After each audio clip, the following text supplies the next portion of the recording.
Programme खबर से खबर में नादिया मिर्जा में खुश आमदीद। नादिया, 16 माह का अदम इस्तेहकाम सियासी भी और अदम इस्तेहकाम माशी भी, उसके बाद उम्मीद ये की जा रही थी और एक उम्मीद लगाए बैठे थे इंतखाबात से कि जब इंतखाबात हो जाएंगे, इलेक्शंस हो जाएंगे तो शायद वो इस्तेहकाम वापस आ जाए, जो कि सियासी भी हो और माशी भी हो। माशी तो चलें ग्रेजुअली होगा, अगर सियासी इस्तेहकाम होगा तो माशी इस्तेहकाम होगा, लेकिन उन तमाम की तमाम उम्मीदों पर मुकम्मल तौर पर पानी फिर गया।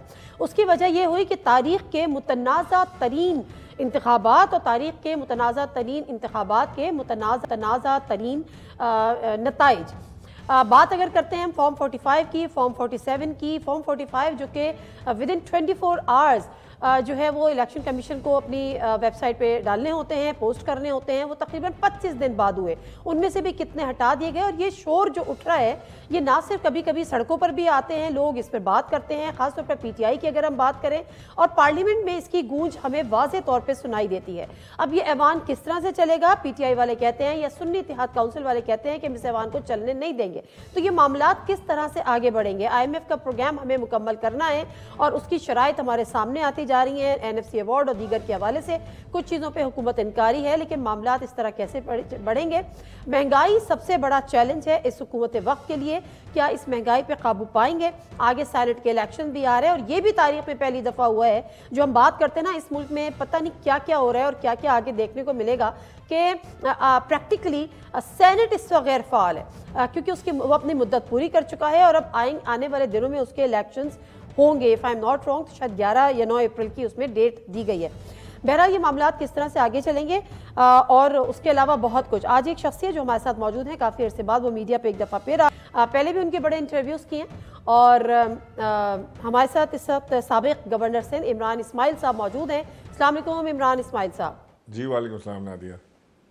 इमरान इस्माइल साहब, जो मैंने आपको देखा तो मेरा एक फ्लैशबैक्स आते हैं ना, बड़े आपके हमने कवर किया, बड़े आप प्रोग्राम्स में आए, बड़े आपने इंटरव्यूज़ भी दिए, बहसीत गवर्नर भी आपके इंटरव्यूज़ किए, लेकिन वो नौयत बिल्कुल मुख्तलिफ थी, आपकी एक पार्टी से वाबस्तगी थी, अब वो नहीं है। तो क्या आजकल क्या एक्टिविटीज़ हैं, क्या कर रहे हैं? बस अभी तो कोई ख़ास नहीं, अपनी पॉलिटिक्स तो क्योंकि सारी ज़िंदगी यही काम किया, 33 ईयर्स ऑलमोस्ट मैंने ये सियासत समझ लें, या जैसे भी खान साहब के साथ एफिलिएशन मेरी रही 1993 से और अब तक मैं उनके साथ एफिलिएटेड हूँ। तो आई डोंट नो, उसके बाद सियासत छोड़ने के बाद से फिर अपने बिजनेस और फैमिली और इसी तरफ तवज्जो दी थी। अभी तक आप उनके साथ एफिलिएटेड हैं मुराद? मतलब मेरी एक दोस्ती, एक वाबस्तगी तो उनके साथ रही है, वो वाबस्तगी और दोस्ती तो ख़त्म नहीं होगी कभी भी। अब बेशक मैं सियासत का हिस्सा ना रहूँ, लेकिन वो एक वाबस्तगी जो उनके साथ थी, उम्र का बड़ा हिस्सा और प्राइम हिस्सा उनके साथ मैंने गुजारा है 30 साल। तो एक मेंटली अटैचमेंट या एक इमोशनल अटैचमेंट तो खान साहब के साथ है और वो रहेगी, वो जाए। 33 साल बहुत होते हैं। अगर इसको हम वैसे आप बात करते हैं ना, तो कहते हैं अपनी जवानी आपने दे दी इस जमात के लिए, तो क्या मतलब कोई सियासत फिर आपने ना सिर्फ जमात छोड़ी बल्कि सियासत भी छोड़ दी बकौल आपके खुद के, लेकिन क्या सियासत छोड़ के ज़िंदगी का वो मज़ा आ रहा है, या आप समझते हैं कि अब सियासत में वापसी नागुज़ीर है? 33 साल सियासत में गुजारने के बाद तो बंदा उसका एडिक्ट हो चुका होता है। नहीं, एडिक्ट तो हो जाता है और जाहिर है कि वो चीज़ें याद भी आती हैं और वो कहते हैं सियासी कीड़ा वो जागता है बार बार। तो देखते हैं आगे कैसे चलते हैं मामला। फ़िलहाल तो वो कहते हैं, मैंने एक जगह कहा था कि मैं फ़िलहाल सियासी तौर पर रिटायर्ड हर्ट हूँ। लेकिन क्या आपने कोई पार्टी ज्वाइन नहीं की? क्योंकि खबरें तो थी कि इस्तेकाम पाकिस्तान आपने ज्वाइन की है। आई एम नॉट श्योर, ज़रा आप इसकी तफसील दीजिएगा क्योंकि आप गए भी थे शायद उस जहाँ पे इनॉग्रेशन हो रहा था इसका। मैं बिल्कुल इनॉग्रेशन में गया था, वहाँ पे हमारे दोस्त मौजूद थे। उसके बाद मैंने कोई फर्दर उसको परसू नहीं किया, ना उसमें आगे कहीं गया। बस उसके बाद से मैं घर पर ही हूँ, कोई ख़ास मैंने एक्टिविटी किसी जगह भी की नहीं, ना उस जमात से कोई मैंने कहीं हिस्सा लिया, ना कोई उहदा लिया, ना कुछ और किया। तो जब मेरे दोस्त वहाँ पे थे, PTI के काफ़ी दोस्त वहाँ पे जमा हो रहे थे, तो गया ज़रूर था और बस उसके बाद से मैं घर पर ही हूँ। अच्छा, आप एक इंटरव्यू में कह रहे थे इमरान इस्माइल साहब कि ये सियासत छोड़ने का या PTI छोड़ने का फ़ैसला आपके दिल का नहीं दिमाग का था। तो ये जो इस्तेकाम पार्टी के इनॉग्रेशन में गए थे, ये फ़ैसला दिल का था, दिमाग का था या किसी और का था? बस वो बायगॉन्स आप बायगॉन्स से छोड़ें, आगे चलते हैं। अच्छा, नो कमेंट्स। ये वही वाली बात है, कुछ भी ना कहा और कह भी गए। अब भले जो भी उसका लेकिन इसको यही आगे क्या इरादा है? कोई पार्टी ज्वाइन करनी है, पीटीआई में वापस आना है, सियासत करनी है या नहीं करनी है? देखिए, अभी कोई फैसला नहीं किया, लेकिन आगे चलेंगे मामला, देखते हैं किस तरह से चलते हैं। अभी आजकल तो सियासी हालात बहुत ही अबतर हैं। इस वक्त जो पीटीआई एक बड़ी तकलीफ दह मराइल से गुजर रही है, और कई दोस्त हमारे जो हैं वो अभी भी कुछ पाबंद सलासिल हैं, कुछ सीन से गायब हैं। जो लोग नए आए हैं वो उन्हें मैं जानता नहीं, उनसे है नहीं। तो देखेंगे आगे किस तरह से मामला चलते हैं, कहाँ किस्मत ले जाती है, किधर जाते हैं। लेकिन फ़िलहाल कोई ऐसा इरादा है नहीं मेरा। दिल का नहीं, दिमाग का फैसला था, लेकिन दिमाग के इस फैसले पे पछतावा होता है? हाँ जी, मैंने पहले भी अर्ज़ किया था कि मुझे दिमाग के फैसले पे पछतावा होता और है। लेकिन क्या आप वसूख से कह सकते हैं कि फैसला आपके ही दिमाग का था? मैंने आपसे कहा ना कि बस इन बातों को छोड़ें, इनको जाने दें। बायगॉन्स हो गया, एक बैग पैच था, ज़िंदगी का एक बुरा वक्त था। मैं समझता था कि पाकिस्तान तहरीक इंसाफ, बल्कि मैं अभी भी समझता हूँ कि एक अच्छी जमात है, मुहिब वतन जमात है, दहशतगर्द जमात नहीं है।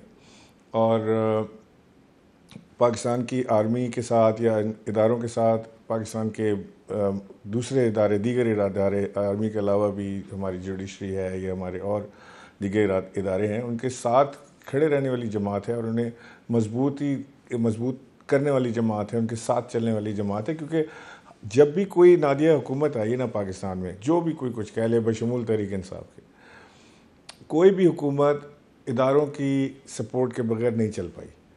जब तक हम हुकूमत में थे, तहरीक इंसाफ हुकूमत में थी, इदारे हमारे साथ थे, हम बड़ी मजबूती के साथ अपनी हुकूमत पर बारजमा थे और हम उसे लेकर आगे चल रहे थे। अपने प्रोग्राम की इम्प्लीमेंटेशन, सारी चीज़ें गाए बगाए, हर दफ़ा हर चीज़ में हमें इदारों की, पाकिस्तान आर्मी के दीगर इदारों की ज़रूरत रहती थी। और वो अपनी, क्योंकि आर्मी या पाकिस्तान के दीगर इदारों का भी ये एक हमेशा का स्टैंस रहा है कि वो हुकूमत वक्त के साथ जो इलेक्ट होकर आती हैं उनको सपोर्ट करती हैं, और करना भी चाहिए। ये एक बड़ी खुशाइन बात होती है किसी भी हुकूमत के लिए कि वो और इदारे एक पेज पर हैं। और बबांग दहल पाकिस्तान तहरीक इंसाफ के लीडरान, ख़ुद इमरान ख़ान ये बात बार बार कहते रहे हैं कि हम और पाकिस्तान आर्मी एक पेज पर हैं।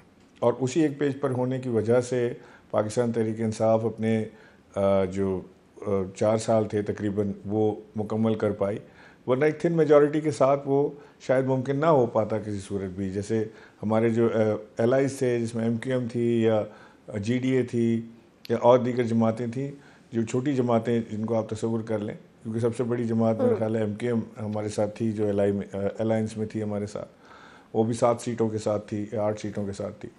तो वो जमातें भी मेरा ख़्याल है कि बहुत ज़्यादा मुस्तफ़ीद रहीं, हमारे साथ चल के मजबूत हुई, आगे बढ़ी। खान साहब ने भी उनको बड़ा खुले दिल के साथ और खुली बाहों के साथ एक्सेप्ट किया और उन्हें अपने साथ बिठाया, आगे लेकर चले। उन्हें जो चीज़ें, उनके जो प्रोग्राम थे अपने अपने इलाक़ों के बारे में, उनको इम्प्लीमेंटेशन करने में मदद की। मैं समझता हूँ कि उसके बाद जो मेरा तो MQM से एक सवाल होता है, जो MQM के मेरे दोस्त हैं, मैं उनसे पूछता हूँ कि आपने जो उस वक्त फ़ैसला किया था, क्या आप समझते हैं कि वो फ़ैसला ठीक था, वो मुनासिब फ़ैसला था आपका उस वक्त के हिसाब से? क्योंकि उसके बाद MQM को अब जो MQM की पोजीशन है वो कदरे वीक है, जो उस वक्त MQM की पोजीशन थी वो कदरे बेहतर थी। अब इस वक्त MQM एक वजारत लेके, वो भी साइंस टेक्नोलॉजी की वजारत लेके इस वक्त वो वहाँ पर हुकूमत का हिस्सा बने हुए है, और उसके अलावा वो तकरीबन फारिग है वहाँ से। तो मैं समझता हूँ कि वो, लेकिन जब आप इमरान इस्माइल साहब माज़रत आपको इंटरवीन करिए, जब आप MQM के दोस्तों से ये बात पूछते हैं कि वो फैसला सही था, तो आपको क्या बताते हैं? क्योंकि हमें तो वो मुख्तलिफ बात बताते हैं, वो मैं आपको आगे बताऊंगी, लेकिन आपको क्या बताते हैं? नहीं, देखें, मुख्तलिफ दोस्तों की मुख्तलिफ आरा होती हैं, लेकिन ज़ाहिर है कि जो जिन दोस्तों से मेरी मुलाकातें होती हैं वो भी अपनी अपनी राय का इजहार करते हैं, लेकिन जाहिर है कि वो सेटिस्फैक्शन उनको अभी नहीं है फ़िलहाल जो वो पहले महसूस करते थे। वो अभी इस वक्त तो एक वजारत लेकर तो सेटिस्फाई नहीं होंगे। वो इसलिए तो हुकूमत कैसा नहीं बने होंगे, इसलिए तो उन्होंने तहरीक इंसाफ की हुकूमत नहीं छोड़ी होगी, जहाँ पर उनकी वज़ीर आज़म के साथ बड़े अच्छे मामला थे। वज़ीर आज़म उनको नफीस लोग कहकर बुलाया करते थे। हमारी पार्टी में कई लोगों को इतराज़ भी था इस बात के ऊपर, क्योंकि हमारे तो आर्च राइवल रहे MKM, हमेशा PTI की आर्च राइवल रही, लेकिन उनके खिलाफ इलेक्शन भी लड़ा और बड़े, और यहाँ पर जो डेवलपमेंट वर्क्स होते थे उसमें भी काफ़ी टेंशन रहती थी PTI और MKM के दरमियान। लेकिन मेरा ख्याल है कि उनको भी रियलाइज़ तो ज़रूर हुआ होगा इस हुकूमत पता के नहीं साथ। बंद कमरों में तो रियलाइजेशन शायद होती हो, बंद कमरों में तो होती हो, जैसे कि एक ऑडियो लीक हुई थी कमरान टिसोरी साहब की कि हमने PTI का साथ छोड़ा तो हमें वोट नहीं पड़े। लेकिन जब वो स्टूडियोज में होते हैं या हमारे सवालों के जवाब दे रहे होते हैं तो वो ये कहते हैं कि हमें तो हमारे तो हाथ पैर बांध के हमें PTI के आगे डाल दिया गया था। और हैदर अब्बास रिजवी साहब तो मेरे प्रोग्राम में खुद ये कह रहे थे कि हमने तो फैसल सजवारी साहब ने एक दफ़ा इमरान खान साहब से खुद भी शिकवा किया था कि हम तो आना नहीं चाहते थे, हमें तो ज़बरदस्ती आपके आगे फेंक दिया। कराची में आपने कुछ नहीं किया, हमारे लोगों को चाहे वो जितना भी नफीस कहते हो, कराची में आके आपने कोई काम नहीं किया। कराची में आप कराची से वज़ीर आज़म थे, एक रात आपने कराची में आके नहीं गुजारी। तो ये हाथ पैर बांध के आगे डालने का मामला क्या था? ये तो MKM वाले इसको बता सकेंगे कि किसने उनके हाथ पैर बांध के डाले। हमारे पास तो वो हमने MKM को अप्रोच किया उस वक्त कि जी हमें गवर्नमेंट बनाने के लिए आपकी मदद की ज़रूरत है, और उन्होंने अपने 14 नुकाती एक एजेंडा उन्होंने हमारे साथ तय किया, जिसके ऊपर मेरे और डॉक्टर आरिफ अलवी के दस्तखत थे। उस वक्त वो बनी गाला में दस्तखत हुए इस एजेंडे के ऊपर, और उसमें उनकी वजारतों की शराइत भी थी, उनकी दीगर चीज़ें भी थी, उनके डेवलपमेंट वर्क की भी शराइत थी, उनकी यहाँ पर शनाख्ती कार्ड बनाने की भी शराइत थी, और कई शराइत ऐसी थी जो ख़ुद तहरीक इंसाफ के अपने प्रोग्राम का हिस्सा थी। तो जिस पर हमने ये उनसे कहा कि ये ना कहें कि ये MKM की डिमांड है, बल्कि ये कराची की तरक्की के जो मामला हैं इसके ऊपर तो पाकिस्तान तहरीक इंसाफ के अपने भी यही प्रोग्राम के अंदर मौजूद है, तो उसको मिल के करते हैं। तो हमें तो किसी ने उस वक्त नहीं बताया, ना MKM ने बताया कि जी उनके हाथ पांव बांध के किसी ने आके डाला है, बल्कि वो खुद टेबल पर बैठ कर नेगोशिएशन करते रहे, उस नेगोशिएशन का हम हिस्सा थे। अच्छा, एक बात और भी वो कहते हैं, मैं इस पर ज़्यादा बात करना नहीं चाह रही थी, लेकिन जब बात से बात निकली है, वो ये कहते हैं कि जब आपको वोट दरकार था तो आपने कहा मैं वोट दीजिए या हुकूमत का हिस्सा बनिए, लेकिन जब आपको उस वक्त वोट दरकार था, जब तहरीक अदम एतमाद आई, तो आपसे उनसे आके किसी ने कहा ही नहीं कि तहरीक अदम एतमाद में भी हमारा साथ दीजिए। नहीं, ये मुझे नहीं पता आपसे किसने कहा। कम से कम 4 मीटिंगें ऐसी, मुझे शख्सियत का नाम नहीं पता, मैं इसलिए आपसे बात कर रहा हूँ कि कम से कम 4 या 5 मीटिंग ऐसी थी जो पार्लियामेंट लॉजेस में हुई, जिसमें शाह महमूद कुरैशी, मैं, अली जैदी और शिबली फराज और दीगर हमारे फवाद चौधरी ये शामिल थे। और मुझे अच्छी तरह याद है 28 मार्च का दिन था, और 28 मार्च को मेरी बर्थडे होती है। तो उस दिन खान साहब ने मुझे कहा कि तुम अब MKM अगर नहीं मान रही है तो उनसे, क्योंकि हमें ये बात सुनने में आ रही थी कि उनको गवर्नरशिप भी चाहिए और अली जैदी की वजारत जो थी मैरीटाइम अफेयर्स वो भी चाहिए, तो उन्होंने हमें दोनों को कहा कि तुम दोनों खुद जाके ये बात उनसे करके आओ और देखो इस बात को। तो हम दोनों जब गए तो हमने ये तय किया कि हम उन्हें बजाय रेजिस्टेंस देने के हम उन्हें ऑफ़र करते हैं कि जी आप ले लें, ये वजारत भी ले लें और गवर्नरशिप भी ले लें। तो वहाँ पर बैठ के शाह महमूद कुरैशी की मौजूदगी में मैंने और अली जैदी ने उनको ये ऑफ़र की कि अगर आपका अगर दिल है और आप समझते हैं कि आपको सिंध की गवर्नरशिप और मैरीटाइम अफेयर्स की मिनिस्ट्री चाहिए तो वो आप ले लें हमसे। लेकिन उनके पास हम आखिरी रात तक, यानी जिस दिन सुबह वोट ऑफ नो कॉन्फिडेंस का मामला था, उस रात तक, रात को 3 बजे भी मैं और ज़ुबैर गिलानी उनके पास हम गए रात को, और हमने जाके दोबारा उनसे बात की कि जी आखिरी मौका है, देख लें, सोच लें, समझ लें इसको, मामला ख़राब हो जाएगा, पाकिस्तान की इकानमी ख़राब हो जाएगी, हम मिलकर चलते हैं आगे जिस तरह चल रहे थे और आगे देखते हैं मामला को। लेकिन वो तय कर चुके थे कि उन्होंने किसी और का साथ देना है, तो वो हम अपोजिशन के साथ वो खड़े हो गए थे। लेकिन इमरान इस्माइल साहब माज़रत के साथ आपको पता है कि वो तय करने की कैपेसिटी में ही नहीं है। वो जिससे जब इत्तेहाद करते हैं वो कहाँ से कहने पे करते हैं, जब इत्तेहाद से अलग होते हैं वो तब भी कहाँ होते हैं।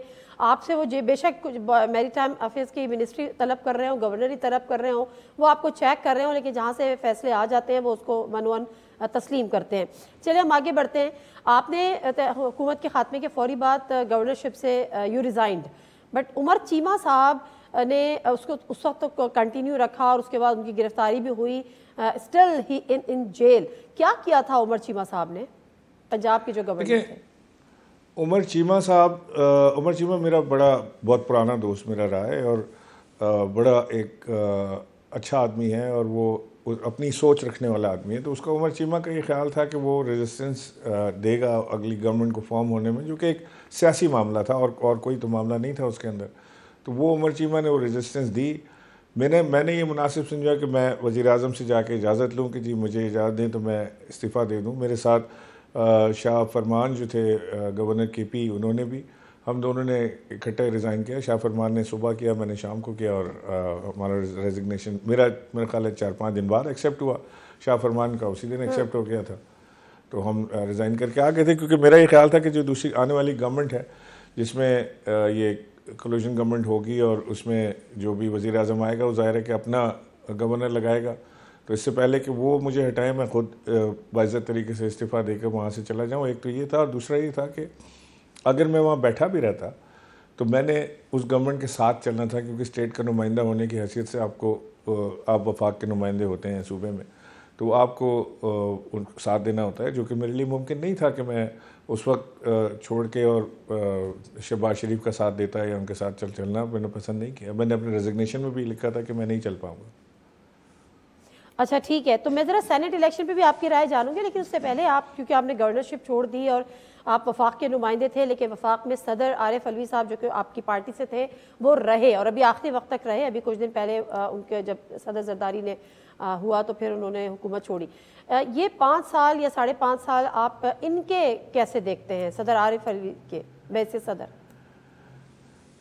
ठीक थे, मैं समझता हूँ कि आरिफ अलवी साहब अगर अपने आप को मजबूर वहाँ पर पा रहे थे और वो कई चीज़ें हमने देखी कि वो इंतखाबात की तारीख भी देने से कासिर रहे और जो कोई एक 2-3 बिल थे इस तरह के जो वो जिसके ऊपर वो कहते रहे कि वो नहीं मंजूर करेंगे और फिर उनको मंजूर करना पड़ा या हज पे जाना पड़ा और हज पे जाने के बाद उनके पीछे से वो मंजूर हुए और सारी चीज़ें। तो अगर इतनी उनको उससे सारा इशू था तो मैं समझता हूँ कि मुझे पता नहीं ये पार्टी का फैसला होगा, लेकिन मैं समझता हूँ कि उनको भी रिज़ाइन करके बाहर आ जाना चाहिए था ताकि मामला एक तरफ होता।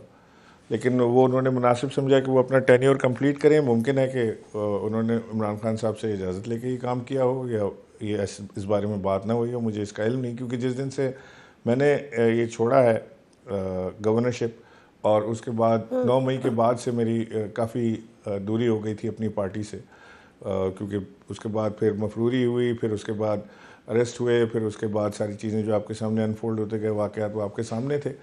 लेकिन मुझे ये कभी भी समझ नहीं आई कि हमेशा जब भी हम देखते थे कि नवाज शरीफ फ़ौज के ख़िलाफ़ बात करते थे या कोई ऐसी बात करते थे जिससे इदारों को नुकसान पहुँचे, तो इमरान खान हमेशा ये कहा करते थे कि जी चाहे जो हो जाए पाकिस्तान में हमने कभी भी इदारों के ख़िलाफ़ नहीं जाना, क्योंकि इमरान खान का खुद ये कहना था और मानना था कि फ़ौज मुल्क के लिए ज़्यादा ज़रूरी है, मेरी ज़िंदगी इतनी ज़रूरी नहीं है जितनी फ़ौज की हयाती ज़रूरी है। अभी भी देखें ना जो वज़ीरिस्तान में कल हुआ जिसके अंदर ये शहादतें हुई, इन शहादतों के ऊपर जब इनके जनाजे घरों पर जाते हैं इन शहीदों के, तो उनके घरों वालों पे क्या गुजरती है वो उनके घर वाले जाने। मैं ये देख रहा हूँ कि जो सोशल मीडिया पे अगर किसी ने कोई इस तरह की बदतहज़ीबी या गलत ज़बान इस्तेमाल की हमारे शहीदों के लिए, तो वो कौम का मुजरिम है, इसमें तो कोई दो राय नहीं है। अगर हम अपने शहीदों की इज्जत नहीं करना जानते यार, तो ये तो कोई बात नहीं हुई। देखें सियासी तौर पे मैं नवाज शरीफ को बुरा कह सकता हूँ, नवाज शरीफ जरदारी को बुरा कह सकते हैं, जरदारी इमरान खान को बुरा कह सकते हैं, हम सब आपस में एक दूसरे के दस्तों गिरवा भी हो सकते हैं, अलायंस भी हो सकते हैं, झगड़े भी हो सकते हैं, किसी का स्टैंड ठीक होगा किसी का गलत होगा, लेकिन कोई भी अगर आर्मी के खिलाफ या हमारी शहादतों के खिलाफ कोई बात करता है तो वो तो किसी का नहीं है। वो जो अपने शहीदों को ना संभाल सके कौम, वो कौम कौन सी कौम है। मैं ब्रेक लेती हूँ, ब्रेक से वापस आती हूँ, इस बात को यही तरह कंटिन्यू करेंगे।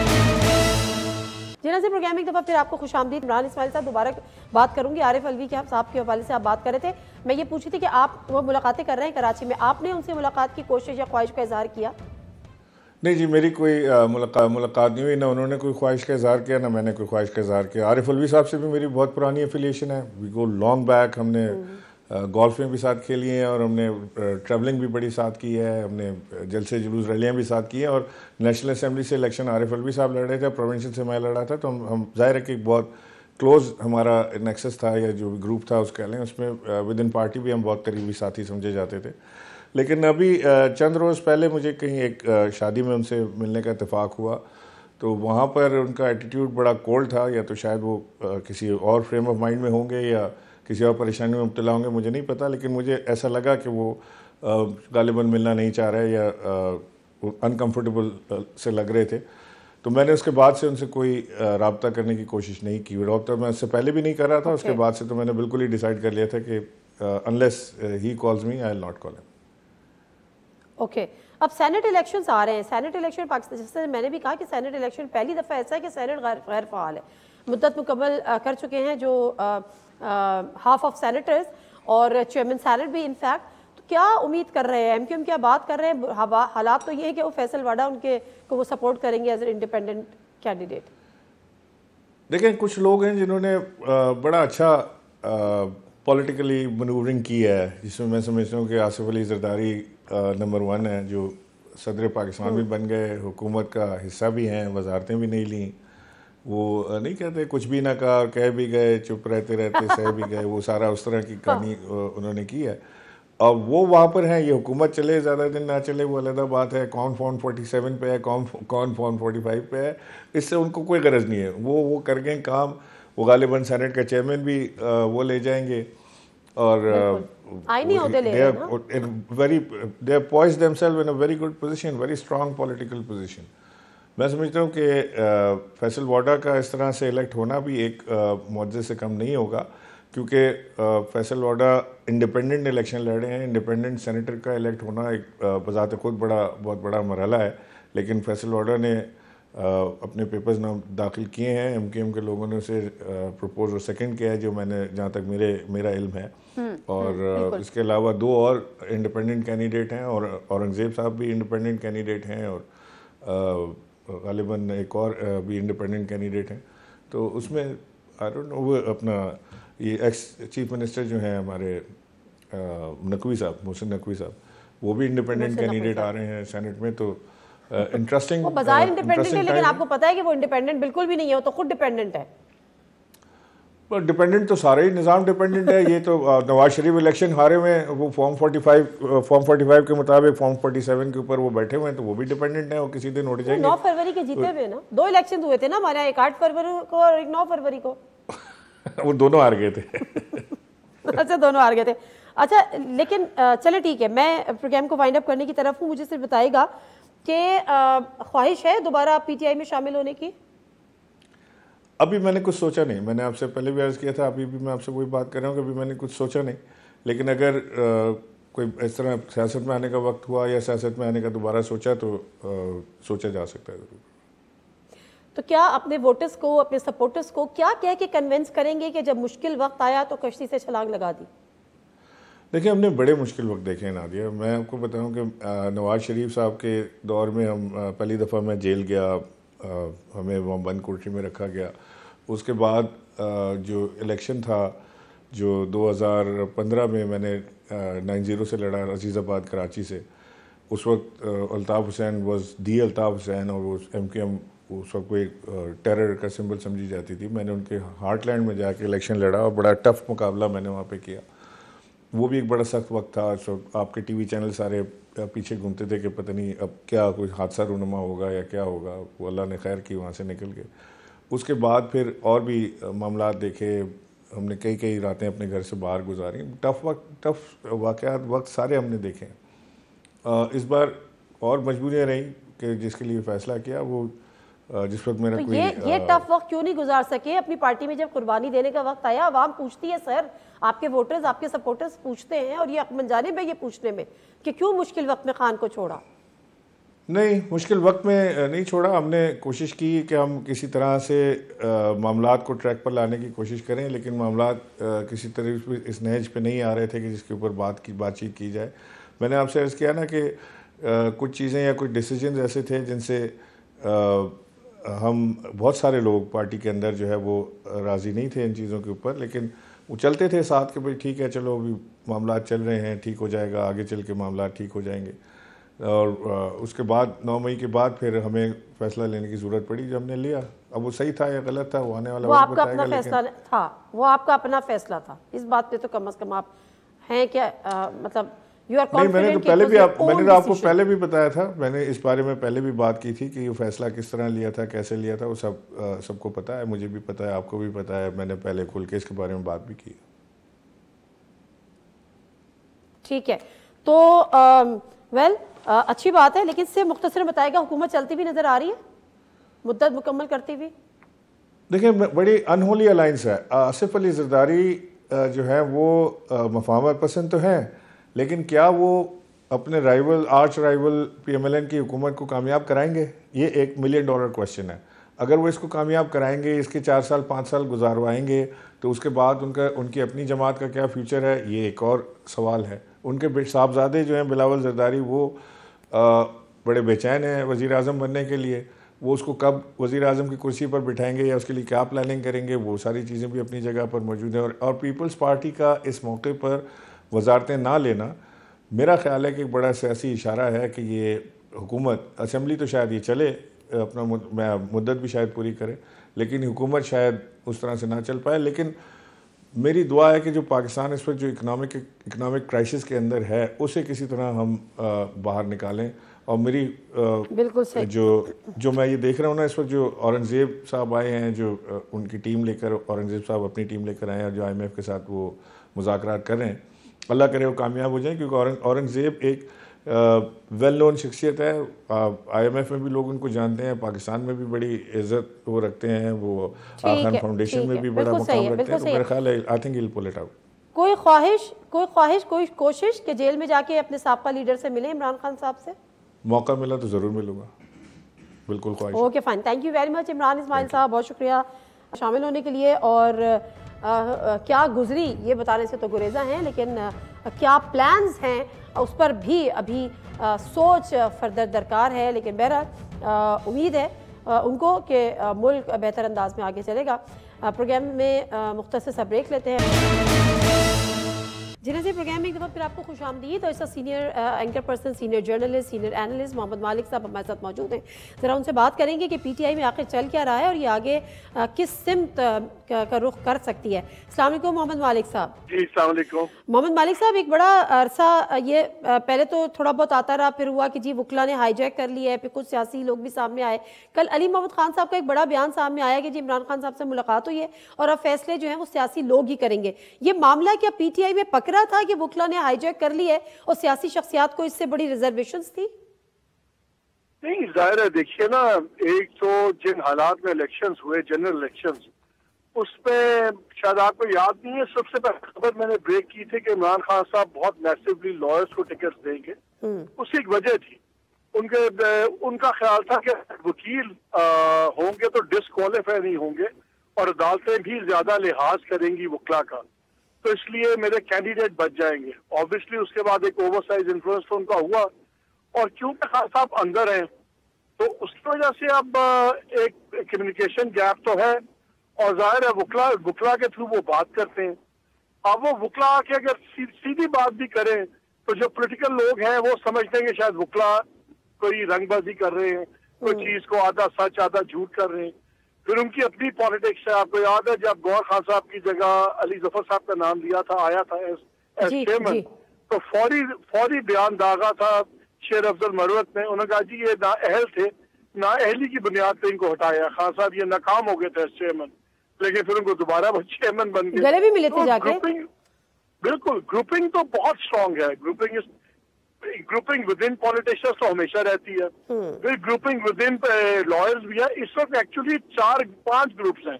एक पॉलिटिशियंस के 2 ग्रुप जो डब्स और हॉक्स में बटे हुए थे, लॉयर्स के 2 ग्रुप, एक शेर अफजल मरवत लेड, एक गौर खान साहब लेड, ये हो गए 4 ग्रुप, और फिर लॉयर वर्सेस पॉलिटिशियंस ये हो गए 5 ग्रुप। तो इस वक्त PTI में 5 ग्रुप्स बने हुए हैं।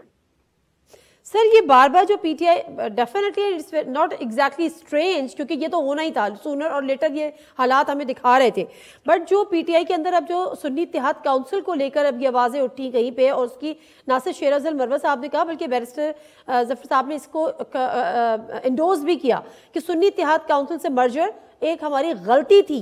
तो इनके पास ऑप्शंस थे, इन्होंने वो ऑप्शंस क्यों एक्सरसाइज नहीं किए, और क्या आप भी मानते हैं कि इनके पास ऑप्शन थे और इनके साथ ये गलती हुई, तो ये फैसला किसका था गलत? देखिए, हाइंडसाइट में सबका विजन 2020 होता है, बड़ा आसान होता है। जब चीज सही ना पड़े तो सारे कहते हैं वो गलत हो गया। जब इन्होंने पहले वाजुल मुस्लिमीन के साथ किया तो तब इनकी पार्टी के बहुत सीनियर लीडरशिप ने और जो बहुत ही सीनियर 2 लोग थे उनसे मेरी ऑफ द रिकॉर्ड बात भी हुई, तो उन्होंने हमने कहा, हमने कहते जी हमने तो मियाँ साहब पैगाम भिजवाया खान साहब को कि अहले तशरीह की आप जमात के साथ जुड़ेंगे, हमारा तो इतना ज्यादा सुन्नी वोट है, वो डैमेज हो सकता है। तो ये इंटरनल रिवोल्ट हुआ, रिवोल्ट तो नहीं मैं कहूँगा, वो परेशानी का इजहार किया गया। खान साहब ने कहा ठीक है उनसे कर लो। जमात इस्लामी के साथ उनकी बात की तो बकौल पीटीआई वालों के कि जमात इस्लामी वाले बहुत ज्यादा चीजें मांगते थे और जमात इस्लामी में खान साहब इतने रिलैक्स नहीं थे, उनको खतरा था कि कई लोग परमानेंटली जमात इस्लामी में रह ना जाएं। सो इसलिए उन्होंने ऐसी जमातें की जो बिल्कुल, जिसको आप कहते हैं सियासी तौर पर यतीम जमात थी। सुन्नत इसको कौन, पॉलिटिकल तो कोई स्टैंडिंग नहीं थी इसकी। सो ये एक टेम्पररी था इनका। मुझे याद है उस जमाने में ये भी बहुत बहस चल रही थी कि हम इंडिपेंडेंस ही रहेंगे और बाद में जब इंतखाबी निशान वापस मिल जाएगा तो इकट्ठे हो जाएंगे। लेकिन खान साहब को खतरा था कि शायद बहुत ज्यादा लोग टूटेंगे, जो गलत साबित हुआ अंदाजा। जो खासतौर पे केपी में जिस तरह वोट पड़ा और केपी का जितना प्रेशर है। और अब आपको मैं एक बात बताऊं, जो इस वक्त पंजाब के एमएनए बैठे हुए हैं नेशनल असेंबली में, वो खुद हमें कहते हैं, और मैं बड़े सीनियर लोगों की बात कर रहा हूँ, कहते हैं यार हम चाहे भी हमें भाई लोगों से ज्यादा तो हमें केपी वाले अपने एमएनए कुलीग से डर लगता है। कहते हैं हम हाथ भी मिलाते हैं किसी से तो आगे गालियां निकालते हैं कि तुमने ऐसे क्यों मिलाया, तुमने वो क्यों मिलाया। So it's easier said than done. मेरा ख्याल है फैसला तो एक ही था कि इंडिपेंडेंट लड़ते, लेकिन प्रेशर इतने थे कि उन्होंने रिस्क नहीं लिया। सो अगर कल को इनका केस इनके हक में कहीं जाती है बात, निशान वापस मिल जाता है, रिवाइवल हो जाता है, का इलेक्शन सेकंड इलेक्शन माने जाते हैं, तो ये सारे फिर अहले सुन्नत को छोड़ के दूसरी जमात में भी जा सकते हैं, अपनी जमात वापस भी आ सकते हैं। कोई इतना एंड ऑफ द वर्ल्ड नहीं है। तो असद कैसे साहब ने ये इशारा दिया है। देखिए रिजर्व सीट का मसला था ना, रिजर्व सीट से पावर इक्वेशन चेंज नहीं होती। प्रेसिडेंट्स ऑप्टिक्स का मामला था। अगर आज इनको इनके 229 रिजर्व सीट्स मिल भी जाती तो गवर्नमेंट तो नहीं बना सकती। ट्रू, लेकिन सर सेनेट इलेक्शन के हवाले से वो क्या कि हमारे सेनेट में नंबर्स हो जाएंगे ज्यादा। सॉरी, सेनेट इलेक्शंस की वजह से दे वर मोर कंसर्न कि हमारे नंबर्स। लेकिन अगेन देखिए, ये जो इस पार्टी का फैसला, खान साहब का फैसला ना पार्लियामान में होना ना किसी अदालत में होना, ये बिटवीन 2 इंडिविजुअल्स है। खान साहब है, दूसरा आर्मी चीफ है। जिस दिन ये दोनों 2-2 कदम पीछे लेके कोई बड़ा फैसला करेंगे, तैयार होंगे, चीजें ठीक भी हो जाएंगी, वरना तब तक ये क्लैश रहेगा। आपको चीजें ठीक होने के दूर दूर कोई आसार नजर आ रहे हैं मालिक साहब? मुझे स्टेज 1 में पार्टी को सहूलतें मिलती नजर आ रही हैं, खान साहब को नहीं, पार्टी को। ताकि एक सोच है कि अगर पार्टी को हम रिलीफ देते हैं, पार्टी के दूसरे लीडरों को, तो बहरहाल एक अंदर से प्रेशर तो बनता है ना कि खान साहब को लोग जाके कहेंगे कि सर थोड़ा सा आप भी ठंडा हो, आप भी कुछ सीपीएम दिखाएं, हमारी पार्टी को बड़ी मार पड़ी है, लोगों को इकट्ठा होगा, लोगों को ब्रेक चाहिए।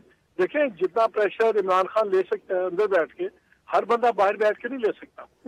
और ये May 9 के बाद अब आपने देख लें जितना क्रैकडाउन हुआ, और ये अब 2-3 आपने पिछले दिनों जो कॉल किए कि यौम एहतजाज, उसमें नंबर्स कितने थे, डजन के हिसाब से नंबर्स थे, कोई हजारों तो दूर की बात है, सैकड़ों भी नंबर नजर नहीं आ रहे थे। वोट डालना खामोशी से जाके और बात है, सड़क पे आके जुलूस निकालना, गवर्नर से टकराव करना दूसरी बात है। मेरा ख्याल है पार्टी के अंदर अभी इनको रिलीफ आहिस्ता आहिस्ता मिलेगी और सीरियस कंसिडरेशन हो रही है ख्वातीन जो कैद हुई है।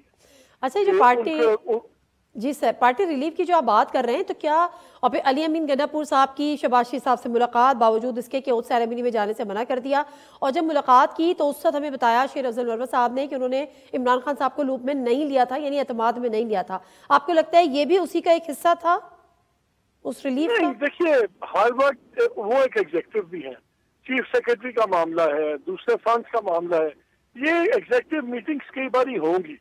और एक चीज याद रखिएगा, शेर अफजल मरवत, गौहर खान और अमीन गंडापुर, ये सारे एक ही सूबे की पॉलिटिक्स, इनकी पावर बेस है, तीनों पठान है, तीनों पावर बेस एक ही है, इसलिए हमेशा आप एक दूसरे को काटते हुए नजर आएंगे। अमीन गंडापुर साहब के लिए तो इसलिए निगाह मार कर दी पहले ही कि जब इलेक्शन का वक्त आया टिकट देने का, तो शाहराम तरकई, दूसरे कई 4-5 लोग, उन सबको सिर्फ नेशनल असेंबली की सीट दी गई।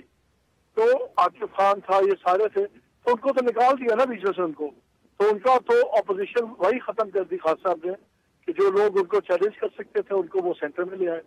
सो ये एकदम ये कहना कि जी वो मिल नहीं सके, उन्होंने उनकी डिफाई किया, देखिए वक्त पे बगैर पूछे चले जाना वो और बात है, डिफाई करना दूसरी बात है।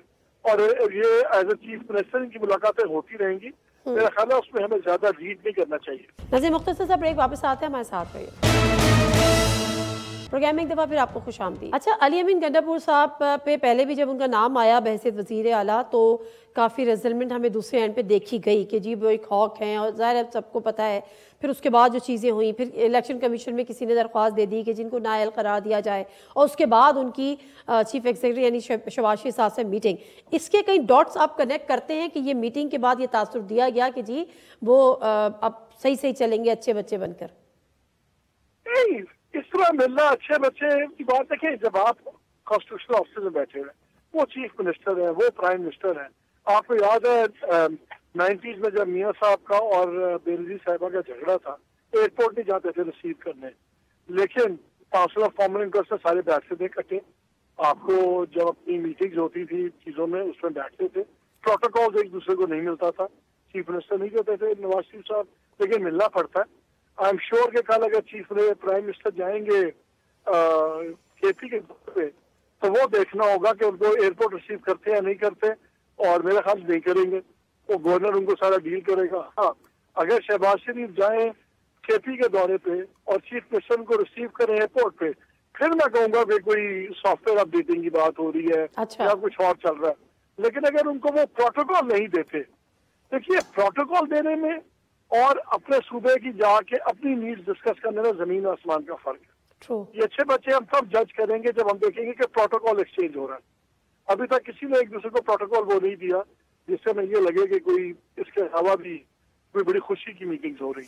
सर, आपने नवाज शरीफ साहब और दीगर का नाम लिया तो मुझे जहन में आया, क्योंकि नवाज शरीफ साहब अब इस वक्त अगर देखा जाए तो प्रैक्टिकली वो सिर्फ एक MNA है, ना उनके पास पार्टी की सदारत है, और ना डेफिनेटली वो शहबाज शरीफ है या वजीर आजम है। तो अब उनका अगला लाएअमल क्या होगा? देयर आर स्पेकुलेशन कि वो लंदन चले जाएंगे वापस और बस ठीक है। देखिए, उनके सर पे एक तलवार लटकी हुई है और वो है रिकाउंटिंग NA 130। शायद आपके नजर से वो स्टेटमेंट गुजरी होगी जावेद लतीफ साहब जी, बिल्कुल 4 हल्कों की। कहा कि जी हाँ कि जी मैंने किसी को उनको कहा, तो उन्होंने कहा भाई अगर ये बात है तो फिर हम 130 की भी रिकाउंटिंग हमें करनी पड़ेगी। तो उसके बाद वो इंटरेस्टिंग चॉइस ऑफ वर्ड्स थी जावेद लतीफ साहब की। उन्होंने कहा देखिए जी इसका ब्लैकमेल करते हैं। मेरा ख्याल था वो ये कहेंगे कि जी बिल्कुल आप 130 भी खोल लें, हम तो जीते हुए हैं। इसका मतलब है कि इनको खुद यकीन नहीं है ना कि जीते हुए हैं, अगर फिर ब्लैकमेल क्यों समझ रहे हैं उसको? अगर ये कॉन्फिडेंट है कि 130 जीते हुए मियाँ साहब तो खोल लेते हैं। इशू ये है कि देखिए इस वक्त कद बहुत छोटा कर दिया है, चाहे दानिस्ता तौर पे किया है या अनप्लान्ड हुआ है। जैसे आपने कहा ना कि सिंपल MNAs है, इस वक्त तो नवाज शरीफ साहब का कद सियासी तौर पे तो बहुत छोटा हुआ है इस वक्त। लेकिन मेरा ख्याल है उनकी एक चॉइस थी, उन्होंने प्राइम मिनिस्ट्री छोड़ दी इसलिए कि मरियम बीबी को वो चीफ मिनिस्टर के तौर पे इंस्टॉल कर सकें, लॉन्च कर सकें। बिकॉज 2 चीजें वाजे कर दी गई थी मियाँ साहब पे, और ये मैंने अपने शोज में भी कहा और ये मैं एज ए न्यूज शेयर करता हूँ, नॉट एज एन एनालिसिस, कि उन्होंने विच पे वाजे कर दिया गया था कि अगर सेंटर में हुकूमत नहीं लेगी PMLN की, तो फिर पंजाब की हुकूमत गारंटीड ना समझे। एंड सेकेंडली, अगर मियाँ साहब बनेंगे प्राइम मिनिस्टर तो फिर मरियम चीफ मिनिस्टर नहीं बन सकती पंजाब की। आई थिंक मियाँ साहब ने कैलकुलेटेड रिस्क किया है, उनको पता बड़ी टफ गवर्नमेंट है, उनको पता है बहुत गाली पड़नी है गवर्नमेंट को। अब जब IMF डिक्टेटेड बजट भी होगा और तमाम सख्त डिसीजंस होंगी, तो उन्होंने आई थिंक बड़ा सोच समझ के फैसला किया है कि अगर इस टाइम पे मरियम का फुल फ्लैश करियर लॉन्च ना हुआ as a chief minister and everything, तो शायद 5 साल बाद या 3 साल बाद ये मौका भी ना मिले लॉन्च करने का। सो आई थिंक उन्होंने एक डिलिबरेट डिसीजन अपने आप को पीछे रख के अपनी साहबजादी को लॉन्च किया है इन अ बिग वे। सो अगर कोई उनका 130 खुल गया और फिर अगर 130 में उनके खिलाफ रिजल्ट आ गया और लाहौर से मियाँ साहब का हारना भी मामूली बात नहीं है, इट्स अ पॉलिटिकल क्राइसिस। फिर तो वो लंदन में चले जाते नजर आते हैं कि वो इलाज कराने चले जाएं सुकून से बैठे, लेकिन I like you said right now is an MNA, और भले जितना मर्जी कंट्रोल करें, डे टू डे रनिंग आपके हाथ में ना हो तो बड़ा पड़ जाता है। एग्जैक्टली मरीम नवाज साहिबा का पॉलिटिकल करियर जिस तरह से आपने कहा वो शुरू हुआ है और बाकायदा वो ज़ाहिर CM बन गई हैं, बड़ी एक्टिव CM भी हैं। डेली सोशल मीडिया पे उनकी हम देखते हैं उनके क्लिप्स चल रहे होते हैं everything, and she is very much concern about the social media as well. वो किसी को साइबर विंग को एडवाइस कर दिया सिर्फ इस बात पे कि जहाज़ का सफ़र है तो उसको साइबर साइबर विंग से इस पे बात करें। तो सर आप इनका पॉलिटिकल करियर का स्टार्ट किस तरह से देखते हैं? ये जो इनकी सोशल एक्टिविज्म है, social activism means social media पर, ये मुनासिब है?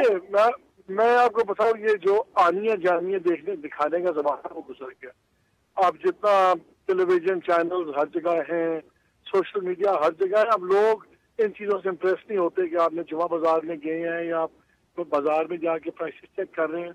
वो बड़ा सैनिटाइज माहौल होता है। मैं इंतजार कर रहा हूँ कि मेजर पॉलिसी डिसीजंस क्या आते हैं। अभी तक मुझे पंजाब गवर्नमेंट का मेजर पॉलिसी डिसीजंस अभी सामने नहीं आए। एंड अभी ठीक है, to be fair to her, आपको महीना 2 लगते हैं कि प्रॉपर पॉलिसी आप बना के लाएं, सब कुछ लाएं। सो मेजर पॉलिसी आउटलाइंस आएंगी तो फिर आई थिंक वक्त आएगा कि हम उनको जज कर पाए। ठीक है, thank you very much Mohammad Malik साहब आपके टाइम का। और मालिक साहब का भी यही कहना था कि जो इसका सूरत हाल है, हकीकतन मियाँ नवाज शरीफ साहब तो एक MNA ही हैं और डे टू डे जब आप डिसीजन नहीं ले सकते तो वो सूरत हाल बड़ी डिफरेंट होती है। But on the other hand PTI के हवाले से उन्होंने कहा कि जमात को कुछ रिलीफ मिलने के इम्कान हैं, खान साहब को नहीं। नादिया मेरे से कोई इजाज़त दीजिए, अल्लाह हाफ़िज़।